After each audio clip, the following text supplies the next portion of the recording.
When we think of the World Cup, we think of the players who defined it. Pelé in 1970, Maradona in 86, Zidane lighting up the tournament in 98. The World Cup writes its history through the players who stepped onto its biggest stage. But there is another side to that history. Players who were genuinely world-class, Ballon d'Or level talents, true legends, and among the very best in their position for years, yet never played a single minute at a World Cup. They were never there, not once. This is the greatest all-time 11 made entirely of players who never appeared at a World Cup. I'll give you a full starting 11, a second team that might be even stronger, and a list of honorable mentions that will be almost impossible to argue with. Let's start with the goalkeeper, Jan Oblak. 5 Ricardo Zamora trophies at Atletico Madrid, a La Liga title, a Europa League, one of the best goalkeepers on the planet for the better part of a decade. The problem isn't him, the problem is Slovenia.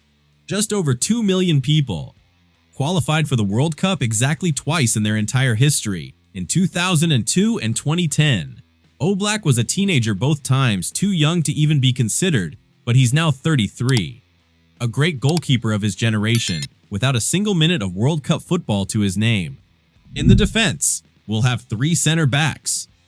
The first one is Velibor Vasovic, captain of Rinus Michels Ajax.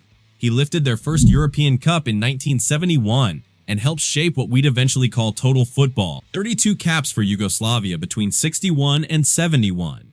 So why no World Cup? Yugoslavia qualified for 1962 in Chile, and Vasovic, at 22, wasn't selected for the squad. They missed out on 66 and 70 entirely.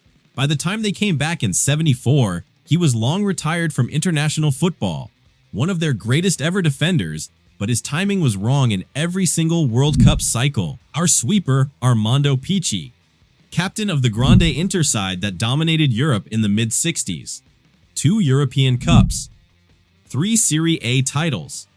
The sweeper who set the template for how to play the position. Italy coach Edmondo Fabri left him out of the 1966 World Cup squad, the same tournament where Italy were famously dumped out by North Korea. He was recalled later, but a pelvic injury ended his international career before Italy went on to win Euro 68 without him. Just 12 caps, unfortunately, Pichi died of cancer at the age of 35. And the other center back is Kaka Kaladze, 2-time Champions League winner with Milan.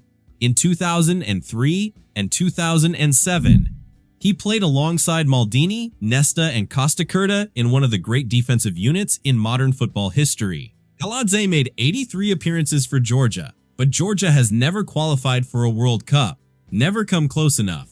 The most decorated Georgian footballer of all time watched every single one of them on television. He's now the mayor of Tbilisi. Now, on to the midfielders. Our defensive midfielder is Bernd Schuster, European Championship winner with West Germany in 1980 at the age of 20, La Liga winner at Barcelona and La Liga winner at Real Madrid. One of the most technically gifted central midfielders Europe produced in the 80s. But he played in 0 World Cups. He missed 1982 through injury, and for the 1986 and 1990 tournaments, Schuster had fallen out with the German Federation in his early 20s and never returned. 3 straight World Cup finals watched from his couch in Spain. And if you're enjoying looking back at football's greatest legends, make sure to leave a like and subscribe to the channel. My name is Alex, and welcome to Football Interest. The other midfielder is Jari Litmanen, Champions League winner with Ajax in 1995. Played for Liverpool, played for Barcelona, and was considered by many the best number 10 of his generation. Finland have never qualified for a World Cup. Litmanen played 137 games for his country, the national record, across 6 failed qualification campaigns. Okay, I had to make a bit of a compromise here, because there are so many great players. I just couldn't leave out, on the left wing, Adolfo Pedernera, the brain of River Plate's legendary La Máquina side of the 1940s. Possibly the most aesthetically beautiful attacking player of the pre-television era. South American Footballer of the Year in 1944. Nearly 200 goals for River Plate. He was Argentina's number 10 before Argentina even understood what a number 10 could be. And Pedernera never played at a World Cup for a simple reason. 2 tournaments that should have taken place during his prime never happened. The 1942 and 1946 World Cups were cancelled because of World War II. Argentina had also boycotted the 1938 tournament and did not enter in 1950 and 1954. By the time they finally returned in 1958, Pedernera was 39 and had been retired for 2 years. On the right wing, George Best, Ballon d'Or winner in 1968, European Cup winner the same year with Manchester United, scoring in the final against Benfica when he was 21. Most football historians put him in their top 50 players of all time, and quite a few put him much higher than that. Northern Ireland qualified for the World Cup in 1958 when Best was 12 years old. Their next appearance was 1982, by which point his international career had been over for 5 years. 37 caps, 0 World Cup minutes for a player some still call the most talented footballer Britain ever produced. And now, the greatest player of all time never to set foot on a World Cup pitch. Alfredo Di Stefano. A 2-time Ballon d'Or winner. 5 consecutive European Cups with Real Madrid, scoring in every single final. Depending on who you ask, he was the greatest player of the 1950s, and, for many, the greatest player in Real Madrid history. His World Cup story is genuinely cruel. Argentina didn't enter in 1950 and 54 because of disputes with FIFA. By 1958, he was a Spanish citizen, and Spain didn't qualify. In 62, Spain finally made it. He was in the squad, he traveled to Chile, and an injury ruled him out of every match. If you wanted to write the perfect example of what this video is about, you'd write Alfredo Di Stefano. Another attacking midfielder widely regarded as one of the greatest South American players of all time, Jose Manuel Moreno. Pedernera's partner in La Máquina, 5 league titles with River Plate, a wandering career that took him to Mexico, Spain, and Chile. Still talked about today as one of the most complete forwards in South American football history. Same problem as Pedernera. Argentina didn't show up to a World Cup between 1934 and 58. Moreno played every minute of that drought. He retired in 1961. His generation never got the trophy because his generation was never invited. Up front, Ian Rush, Liverpool's all-time top scorer with 346 goals, 5 league titles, 2 European Cups, 3 FA Cups, one of the most ruthless strikers Europe produced in the 1980s. Wales is always going to be the problem on lists like this. Their last World Cup before 2022 was 1958, when Rush wasn't even born. He played for the national team from 80 to 96, 28 international goals, the Welsh record for over 20 years, and not a single one of them at a World Cup. I was having so much fun putting this list together that I decided to make a second one as well, the reserves. In goal, Gianluigi Donnarumma, Euro 2020 winner, PSG Champions League champion, one of the best goalkeepers in the world right now, their 3rd consecutive World Cup miss. Donnarumma is 27, still time. Italy has been running out of it for years now. There's no way Italy can keep missing World Cups forever. He'll surely end that drought at the 2030 World Cup. A back 3 once again. Antonio Carlos Zago, captain of the Roma side that won the Serie A title in 2001. Partnered with Alderi and Walter Samuel in one of the great defensive units of the era. The Roma fans nicknamed him Terminator. 37 caps for Brazil. Copa America winner in 1999. So where's the World Cup? He directly helped Brazil book their ticket to Japan and South Korea. And then he didn't make the final 23. Brazil went on to win the World Cup without him. At center back, Sami Hyypiä Champions League winner with Liverpool in 2005.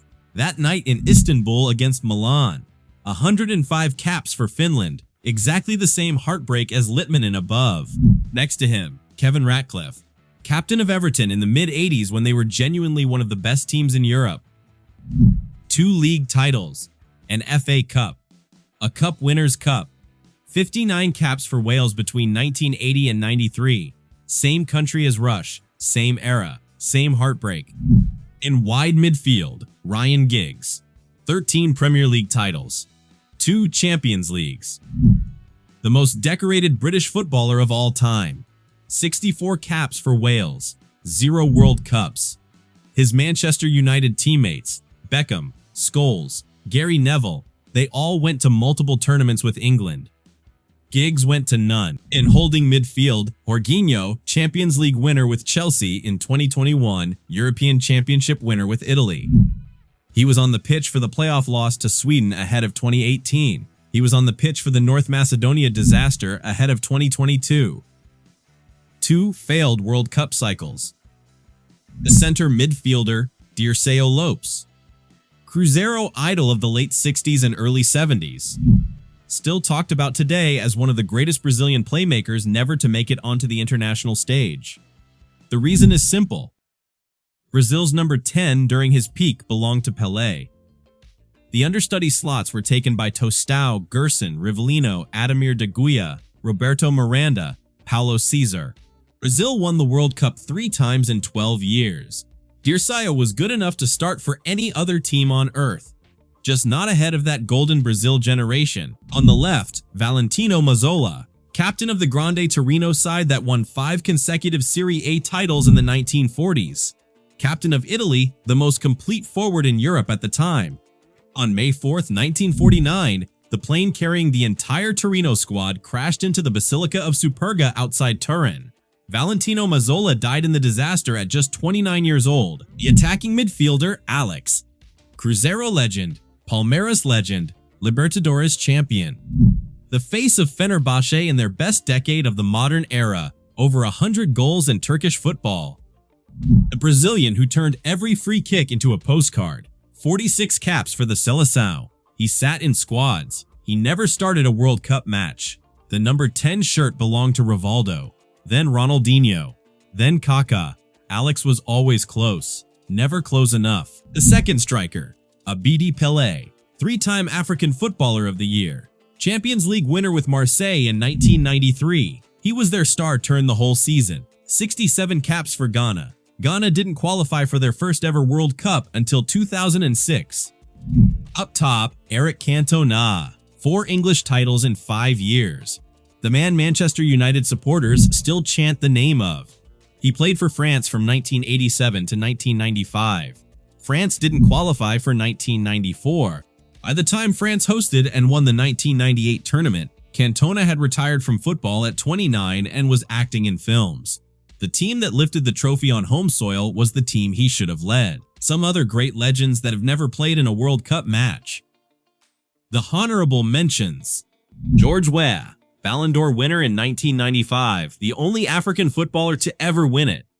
Liberia missed qualifying for the 2002 by a single point.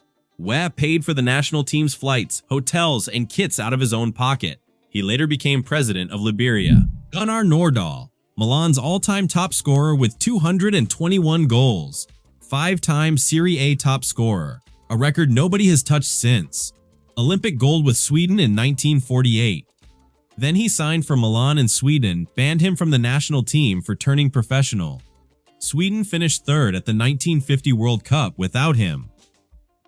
They reached the final at home in 1958. By then, he was already retired. Angel Labruna, 317 goals for River Plate. Same Argentinian World Cup absence as his entire generation. Had it not been for World War II, Argentina might well have won 1 or even 2 more World Cups. Ladislao Kubala played for 3 different international teams, Czechoslovakia, Hungary, Spain. Made the 1962 Spain squad, got injured before kickoff, never appeared. Jalminha, Deportivo La Coruña's brain. La Liga winner in 2000. Brazil's golden generation in 1998 and 2002 had no room for him. Eva here. Palmeiras striker. Copa Libertadores winner. One of the most clinical Brazilian forwards of the 90s. Giovanni Elber. Bundesliga top scorer with Bayern Munich. Champions League winner with them. Brazil's attack kept him out of every squad. Mario Jardel. 170 goals across Porto and Sporting. His competition was Romario and Ronaldo. Tough timing. Just like Iver and Elber, he also faced fierce competition because of the level of Brazil's strikers. Dimitar Berbatov. 148 goals in English football. Bulgaria's last World Cup was 1998. Berbatov was 17 years old. Duncan Edwards. Manchester United prodigy. Killed at 21 years old in the Munich air disaster. He would have been England's heart for a decade. Liam Brady. Arsenal legend of the late 70s. 2 Scudettos at Juventus. Walked out of the Ireland national team in '89 after a row with Jack Charlton. Ireland reached the Italian 90 quarter-finals without him. Matt Le Tissier, the forgotten genius of Southampton. England's managers didn't trust him. He paid the price. David Ginola, player of the year with Tottenham in 1999, blamed by manager Gerard Houllier for the cross that knocked France out of the 1994 qualifiers. Never selected by France again. Carlos Bianchi, one of Argentina's greatest strikers of the 1970s, out of the 1974 World Cup due to injury. Menotti left him out of the 1978 World Cup squad because he was playing in France. Argentina lifted the trophy at home without him. Rafinha, Champions League winner with Bayern Munich in 2013. 7 Bundesliga titles in 8 seasons. Brazil's standby list for both 2014 and 2018, but never the final 23. Always one step behind Daniel Alves and Maicon.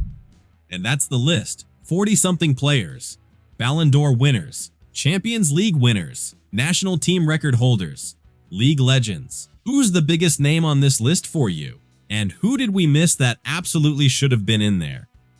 Give your opinion in the comments. Thanks for watching. This is Football Interest. See you in the next one.